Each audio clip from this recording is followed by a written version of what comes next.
Hi friends, എല്ലാവർക്കും മല്ലൂസ് ടോക്കിലേക്ക് സ്വാഗതം. Abraham Ozler നമ്മൾ ഒരുപാട് നാളുകൊണ്ട് കാത്തിരിക്കുന്ന ഒരു ട്രെയിലറാണ്, ഒരു സിനിമയാണ്.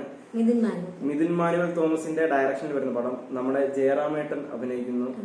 അപ്പം ഇതൊരു ത്രില്ലർ മൂവിയാണ്. അപ്പൊ തന്നെ നമുക്കറിയാം, അഞ്ചാം പാതിര സിനിമ മിഥുൻ മാനുവൽ തോമസ് ഇല്ലേ, ഒരു ത്രില്ലർ മൂവിക്ക് കൂടുതൽ ഫാൻസ് ഉണ്ടാക്കിയ, മലയാളത്തിൽ കൂടുതൽ ഫാൻസ് ഉണ്ടാക്കിയ ഒരു പടം തന്നെയാണ് അഞ്ചാം പാതിര.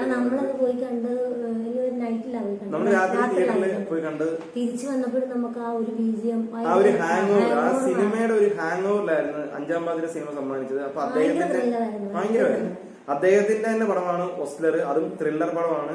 പിന്നെ ജയറാമേട്ടന്റെ വ്യത്യസ്തമായ അദ്ദേഹം തന്നെ ഇന്റർവ്യൂ പറഞ്ഞിട്ടുണ്ട്, ഇങ്ങനൊരു റോൾ അദ്ദേഹം ചെയ്തിട്ടില്ലെന്ന്. അപ്പൊ അതൊക്കെയാണ് നമുക്ക് ആവശ്യം, ഇല്ലേ? അങ്ങനെയുള്ള പടങ്ങളൊക്കെ കാണാനാണ് നമ്മുടെ ആവശ്യം. പിന്നെ ഇതിനകത്ത് നമ്മൾ ഏറ്റവും കൂടുതൽ കാത്തിരിക്കുന്ന സംഭവം എന്ന് പറഞ്ഞാൽ നമ്മുടെ മമ്മൂക്ക ഇതിനകത്ത് ഗസ്റ്റ് റോൾ വരുന്നു എന്നൊക്കെ ഇങ്ങനെ റൂമറുകൾ കേൾക്കുന്നുണ്ട്. ചിലത് ഏകദേശം ഉറപ്പിച്ചും ഇത് സംസാരിക്കുന്നുണ്ട്. എന്തായാലും ട്രെയിലറിനകത്ത് എന്തെങ്കിലും ഒരു ക്ലൂ കിട്ടുമോ എന്ന് നമുക്ക് നോക്കാം. അപ്പൊ നമുക്ക് ആ ഒരു ട്രെയിലർ കണ്ടു നോക്കാം. നിനക്ക് എനിക്കൊരു സ്ഥലം തന്നിട്ടില്ലേ, അവിടെ ഇരുന്നാ പോരെ. അറിയിപ്പിക്കണ്ട കൊണ്ടൊന്നും. എന്തിനാണ് സാറേ നിനക്ക് ഇങ്ങനെ കാശ് ചെലവാക്കി ഫുഡ് വാങ്ങി കൊടുക്കുന്നത്?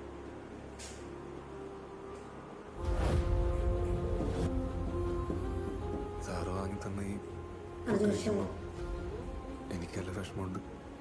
പക്ഷെ സാറ് മാസം മാസം കൊണ്ടുവന്നി ഹോട്ടൽ ഫുഡ് മാത്രമേ ഉള്ളൂ. എനിക്ക് പുറം ലോകമായ ആക്കിയുള്ള ബന്ധം.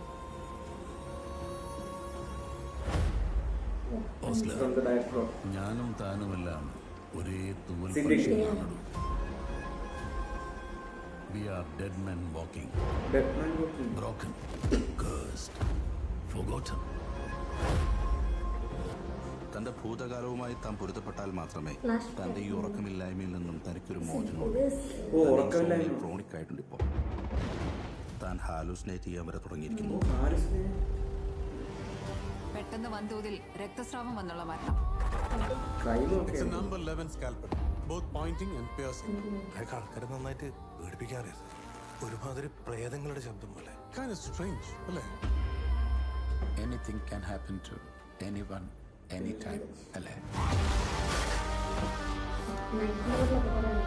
ജീവിച്ച് മതിയായ ഒരു മനുഷ്യനെ നമ്മളിനി എന്തു പറഞ്ഞ് ഭയപ്പെടുത്താൻ?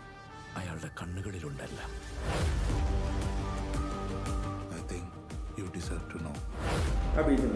ദൈവവും പരദീസയുമെല്ലാം നരകങ്ങളുടെ ആഴക്കയങ്ങൾക്ക് പോലും വേണ്ടാത്തത്. നമ്മുടെ ശാപമോക്ഷത്തിനായി ഒടുക്കം ചെകുത്താൻ തന്നെ നേരിട്ട് ഇറങ്ങിയാലോ ഓസ്ല? അയാളുടെ കയ്യിലുണ്ടെങ്കിലോ ഒരു ഡെവിൾസ് ഓൾട്ടർനേറ്റീവ്.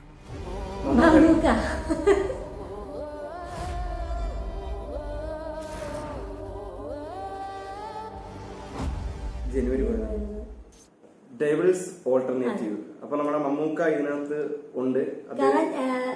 സിദ്ദിഖിന്റെയും മമ്മൂക്കയുടെ സൗണ്ട് ഭയങ്കര മനസ്സിലാകത്തില്ല. അവിടെ ഒരു ഗ്യാപ്പ് വന്നുകൊണ്ടാണ്. ശ്രദ്ധിക്കണം, അതിനെ പെട്ടെന്ന് നമുക്ക് പെട്ടെന്ന് കേൾക്കുമ്പോ അത് മമ്മൂക്കയാണെന്ന് മനസ്സിലാകും, പക്ഷെ മമ്മൂക്ക തന്നെയാണ്. ഓക്കെ, അപ്പൊ എന്തുവായാലും അത് ഏകദേശം ഉറപ്പിച്ചിട്ടുണ്ട്. പിന്നെ ട്രെയിലറിലേക്ക് കിടക്കാം. ട്രെയിലർ കിടു ട്രെയിലറാണ്. ത്രില്ലർ മൂവീസിന് എങ്ങനെയാണ് ഒരു ട്രെയിലർ ക്രിയേറ്റ് ചെയ്യേണ്ടത്, കറക്റ്റ് അതിന്റെ കട്ട്സ്, അതിന് വേണ്ട ബീജിയം എല്ലാം കറക്റ്റ് ആയിട്ട് തന്നെ ഇതിനകത്ത് വന്നിട്ടുണ്ട്.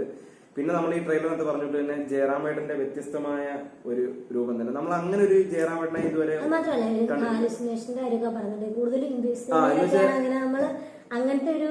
ഉറക്കമില്ലായ്മയും അതിനുള്ളിലുണ്ടാകുന്ന ഹാലിസിനേഷനും ഒക്കെ നമ്മൾ ഈ പറഞ്ഞിട്ട് ഇല്ലേ, വിദേശ ചിത്രങ്ങൾ ഒരുപാട് കണ്ടിട്ടുണ്ട്. അപ്പൊ മലയാളത്തിലേക്ക് അങ്ങനൊരു പടം വരികയാണ്. നമുക്ക് തന്നെ കൺഫ്യൂഷൻ ആയിപ്പോയി, സത്യമാണോ നടക്കുന്നത് റിയലാണോ അല്ലാത്തതാണോ നമുക്ക് അറിയാൻ പറ്റത്തില്ല. അപ്പൊ ഇതിനകത്ത് പിന്നെ വേറെ പറഞ്ഞിട്ട് ഭൂതകാലമായിട്ട് കണക്ട് ചെയ്താൽ മാത്രമേ ആ ഒരു ഉറക്കമില്ലായ്മ മാറത്തുള്ളൂ. ഭൂതകാലത്തില് എന്തോ ഒരു ഇൻസിഡന്റോ എന്തോ ഒരു ക്രൈം ഒക്കെ എന്തൊക്കെയോ നടന്നിട്ടുണ്ട്. അപ്പൊ അതിന് ശേഷമുള്ള സീനും ചിലപ്പോ ആ ഭൂതകാലത്തിലേക്ക് പോകാനുള്ള ഇല്ല, ആ ചിലപ്പോ ആ ഒരു ക്രൈം കണ്ടുപിടിച്ചിട്ടായിരിക്കും ഭൂതകാലത്തിലേക്ക് പോകുന്നത്. അപ്പൊ അതുവരെ ഇത് ഹാലിസിനേഷൻ ആണോ അല്ലയോ എന്നുള്ളതൊക്കെ ചിലപ്പോ അങ്ങനെയൊക്കെ ആയിരിക്കും. ഫ്ലാഷ് ബാക്ക് കാണിക്കുന്നുണ്ട്, നമുക്ക് അറിയാൻ പറ്റുമോ? അങ്ങനത്തെ ഒരു ഇതും കാണിക്കുന്നുണ്ട്, ഫ്ലാഷ് ബാക്കും കാണിക്കുന്നുണ്ട്. അപ്പൊ അതിനകത്തായിരിക്കാം. അപ്പം എന്തുവായാലും ഭയങ്കര മിസ്റ്ററി ഒന്നുമല്ലേ, നല്ല മിസ്റ്ററി ഉണ്ട്. അതുപോലെ തന്നെ നല്ലൊരു ക്രൈമും. അതുപോലെ തന്നെ ഈ അഞ്ചാം പാതിരക്കകത്ത് കാണിച്ചുള്ള കൂടുതൽ നൈറ്റ് ഷോ അത് കുറച്ച് ബീജിയം ഒക്കെ ഇടുമ്പോൾ നമുക്ക് നല്ലൊരു പേടിപ്പിക്കുന്ന രീതിയിലൊക്കെ ആ ഒരു ക്രിയേഷൻ നമുക്ക് കാണുന്നുണ്ട്. അപ്പൊ ഒരു മിസ്റ്ററി, അതുപോലെ തന്നെ സയൻസ് ഫിക്ഷൻ ഇല്ലേ, അതുപോലെ തന്നെ ഒരു ക്രൈം എല്ലാം കൂടെ ഉൾപ്പെടുന്ന ഒരു പക്ക ത്രില്ലറായിട്ട് തന്നെ നമുക്ക് ഈ ഒരു ട്രെയിലറിനകത്ത് മനസ്സിലാക്കാൻ പറ്റുന്നുണ്ട്. അപ്പം ഒരുപാട് ഒരു വെറൈറ്റി മൂവി ആകട്ടെ, ഒരുപാട് പേർക്ക് ഇഷ്ടപ്പെടട്ടെ. ജനുവരി 11 നമുക്ക് ഇതിനെ കൂടുതൽ അറിയാൻ പറ്റത്തുള്ളൂ. അപ്പൊ എന്തായാലും നമ്മുടെ പ്രതീക്ഷ മിഥുൻ മാനുവൽ തോമസ് എന്ന അദ്ദേഹത്തിന്റെ പേരിൽ തന്നെയാണ്. പിന്നെ ജയറാമേട്ടൻ അറിയാലോ, നല്ല സ്ക്രിപ്റ്റ് കിട്ടി കഴിഞ്ഞാൽ പുള്ളി തകർക്കുന്ന കാര്യം ഒരു സംശയമില്ല. പിന്നെ ഇതിനകത്ത് അർജുൻ അശോകൻ, ജഗദീഷ് അവരുടെയൊക്കെ വ്യത്യസ്തമായുള്ള ഒരു ക്യാരക്ടർ അല്ലെങ്കിൽ ജഗദീശ്വരൻ ഇപ്പം തിരഞ്ഞെടുക്കുന്ന സിനിമ എന്നൊക്കെ പറഞ്ഞു ഭയങ്കര പുള്ളിയുടെ ആ ഒരു പ്രസൻസ് മതി നമുക്ക്. നമ്മൾ ഇമോഷണൽ ആണെങ്കിൽ അങ്ങനെയാണ്, കോമഡി അതിലുദാഹരണം നമുക്ക് പറയുകയാണെങ്കിൽ ഇപ്പൊ അവസാനം ഇറങ്ങിയ നേരിനകത്താണെങ്കിൽ ഭയങ്കര ആയിട്ടുള്ള അല്ലേ ആ ഒരു ഇമോഷൻ, സ്ക്രീൻ പ്രസൻസ് വരുമ്പോഴത്തേക്ക് നമ്മൾ ഭയങ്കരമായിട്ട് നമ്മൾ ഇമോഷൻ ആയി പോകും. അതുപോലെ തന്നെ ഫാമിലിക്കകത്താണെങ്കിലും നമുക്കിപ്പോ പറയാൻ പറ്റും, അതിനകത്ത് സീരിയസ്നെസ്സും ഉണ്ട്, ഇമോഷൻ ആയിട്ടുള്ള സീനുണ്ട്, അതുപോലെ തന്നെ കോമഡിയും ഉണ്ട്. എല്ലാം അദ്ദേഹം തിരഞ്ഞെടുക്കുന്ന റോളെല്ലാം അടിപൊളിയാണ്. അതുപോലെ തന്നെ അർജുൻ അശോകന്റെ കാര്യം എടുത്തു പറയാനാണ്, അദ്ദേഹവും പല പല വ്യത്യസ്തമായ ക്യാരക്ടർ ചെയ്യാൻ കപ്പാസിറ്റി ഉള്ള ആളാണ്. അപ്പം മൊത്തത്തില് നമുക്ക് നല്ല അനുമേനുണ്ട് ഇതിനകത്ത്. പിന്നെ സിദ്ദിഖയുടെ വോയിസ് ഓവർ നമുക്ക് ഇതിനകത്ത് കേൾപ്പിച്ചിട്ടുണ്ട്. ഒരുപാട് പേരുണ്ട്. അപ്പം നല്ലൊരു ചിത്രമായിരിക്കും എന്ന് നമുക്ക് ഇതിനകത്ത് ഏകദേശം ഉറപ്പിക്കാൻ പറ്റും. എന്നാലും നമ്മൾ ജനുവരി 11 നമുക്ക് അറിയാൻ പറ്റും ഇതിന്റെ ഫൈനൽ റിസൾട്ട് എന്തുവാന്ന്. അപ്പം നല്ലൊരു ചിത്രം ആകട്ടെ എന്ന് ആശംസിച്ചുകൊണ്ട് നിർത്തുന്നു. ഓക്കെ.